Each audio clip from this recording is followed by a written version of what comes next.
नमस्कार। आज हम बात कर रहे हैं उन पारंपरिक भारतीय घरेलू मान्यताओं की और नुस्खों की जो घर में आप कह सकते हैं सकारात्मकता और खुशहाली लाने से जुड़े हैं। हमारे पास कुछ दिलचस्प स्रोत हैं जो इन तरीकों के पीछे की जो सोच है उस पर रोशनी डालते हैं। तो सवाल ये उठता है कि क्या ये सिर्फ पुरानी आदतें हैं या इनके पीछे कोई गहरा मतलब भी है। चलिए थोड़ा समझते हैं कि घर की व्यवस्था, हमारी रोज की आदतें, ये सब कैसे हमारे माहौल पर असर डाल सकती हैं। बिल्कुल। और ये जानना भी जरूरी है कि ये मान्यताएं जो हैं वो अक्सर वास्तुशास्त्र के सिद्धांतों से जुड़ी होती हैं। वास्तुशास्त्र मतलब भारत की पारंपरिक वास्तुकला और डिजाइन की एक प्रणाली है। हाँ, वास्तु का नाम तो सुना है। हाँ, तो उसका मुख्य उद्देश्य यही है कि घर में जो ऊर्जा का प्रवाह है उसे संतुलित किया जाए ताकि वहां रहने वालों की सेहत, समृद्धि, वो सब बेहतर हो सके।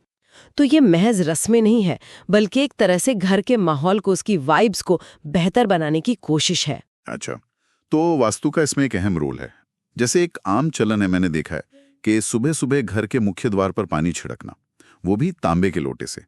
इसके पीछे क्या सोच है? हाँ, देखिए, मुख्य द्वार को घर का एक तरह से मुंह माना जाता है।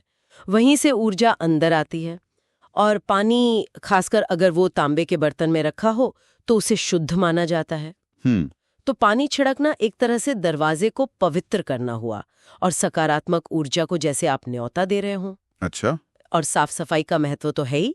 माना जाता है कि देवी लक्ष्मी मतलब समृद्धि, वो साफ और व्यवस्थित जगह पर ही आती हैं। तो ये एक तरह का संकेत है कि हम अच्छी चीजों के स्वागत के लिए तैयार हैं। और आपने ऊर्जा की बात की तो दिशाओं का भी जिक्र आता है इसमें, जैसे उत्तर पूर्व कोना, ईशान कोण जिसे कहते हैं। हाँ, ईशान कोण। उसे इतना महत्वपूर्ण क्यों मानते हैं? आता है पृथ्वी, जल, अग्नि, वायु, आकाश। तो जो ईशान कोण है यानी उत्तर पूर्व, उसका संबंध जल तत्व और दिव्यता से माना गया है। अच्छा, जल तत्व से। हाँ, इसीलिए उसे घर का सबसे पवित्र हिस्सा मानते हैं और सलाह दी जाती है कि भाई यहाँ पूजा स्थल बनाएं या इसे हल्का रखें, साफ रखें, ताकि सकारात्मक ऊर्जा बिना किसी रुकावट के आ सके।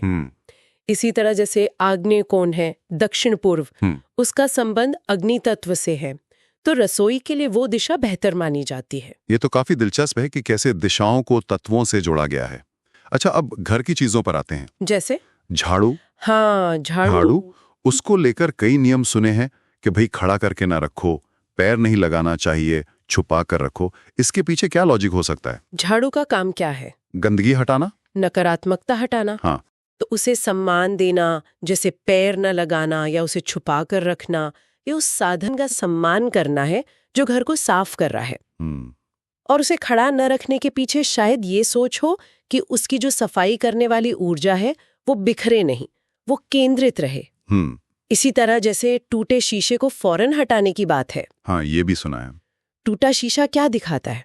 एक बिगड़ा हुआ खंडित प्रतिबिंब, है ना? हाँ। तो इसे ऊर्जा के स्तर पर अशुभ माना जा सकता है, नकारात्मकता लाने वाला, जैसे रिश्तों में दरार का प्रतीक या चीजें साफ न दिखने का प्रतीक। समझ गया। अच्छा, और कुछ शुद्धिकरण के तरीकों का भी जिक्र है, जैसे नमक वाले पानी से पोंछा लगाना या घर में वो धुनी देना। हाँ, ये तरीके भी घर की ऊर्जा को साफ करने के लिए ही है। माना जाता है कि समुद्री नमक हो या सेंधा नमक, वो नकारात्मक ऊर्जा को सोख लेता है, एब्जॉर्ब कर लेता है। अच्छा। तो उससे पोंछा लगाना एक तरह का, यूं समझ लीजिए, एनर्जी क्लींजिंग है। और लुबान, कपूर या नीम के पत्तों की धुनी देना, ये भी इसी सिद्धांत पर है। इनका धुआं जो है वो हवा को शुद्ध करता है और माना जाता है कि नकारात्मक प्रभावों को या कीटाणुओं को भी दूर भगाता है। और वो जो सूर्यास्त के बाद झाड़ू न लगाने वाली बात है, हाँ, वो मान्यता भी शायद इसी से जुड़ी है कि दिन ढलने के बाद घर की जो अच्छी ऊर्जा है, जिसे लक्ष्मी का रूप भी मानते हैं, वो कहीं बाहर ना चली जाए। अच्छा, ये लॉजिक है। रसोई के लिए भी कुछ खास सुझाव है शायद, जैसे रात में कपूर और लौंग जलाना या पहली रोटी गाय के लिए निकालना। बिल्कुल। रसोई तो घर में पोषण और स्वास्थ्य का केंद्र है। रात में रसोई साफ करके चांदी की कटोरी में कपूर और लौंग जलाने के पीछे शायद ये विचार है कि कपूर अपनी शुद्ध करने वाली खुशबू से रात भर माहौल को साफ रखे और लौंग, जिसकी तासीर थोड़ी गर्म होती है, वो किसी भी तरह की नकारात्मकता या स्थिरता को दूर करे।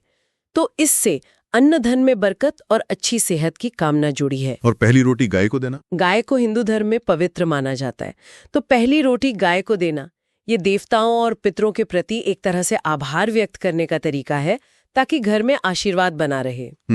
और एक चीज और, पानी का टपकना, नलों से अगर पानी टपक रहा हो तो उसे अशुभ क्यों मानते हैं? देखिए, पानी जीवन का प्रतीक है, संसाधनों का प्रतीक है। सही बात है। तो टपकता हुआ नल जो है वो लगातार हो रहे नुकसान या बर्बादी का संकेत माना जाता है, खासकर पैसे के मामले में धन हानि का। ये ऊर्जा के धीरे धीरे खत्म होने का भी प्रतीक हो सकता है। इसीलिए सलाह दी जाती है कि इसे तुरंत ठीक कराओ, ताकि संसाधनों का नुकसान ना हो। हाँ, ये छोटी छोटी बातें हैं पर दिखाती हैं कि कैसे रोजमर्रा की चीजों को भी गहरे मतलब दिए गए हैं, ऊर्जा के प्रवाह से जोड़ा गया है। बिल्कुल। तो कुल मिलाकर इन स्रोतों से यही समझ आता है कि ये जो पारंपरिक मान्यताएं हैं, ये घर को सिर्फ एक ईंट पत्थर का ढांचा नहीं मानती, बल्कि एक जीवित ऊर्जा क्षेत्र मानती है। बिल्कुल।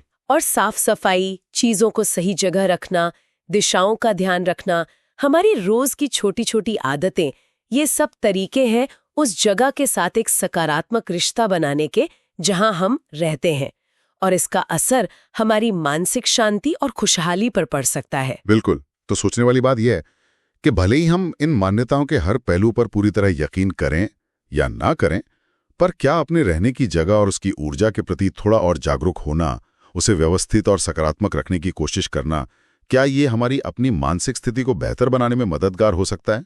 इस पर जरूर सोचा जा सकता है।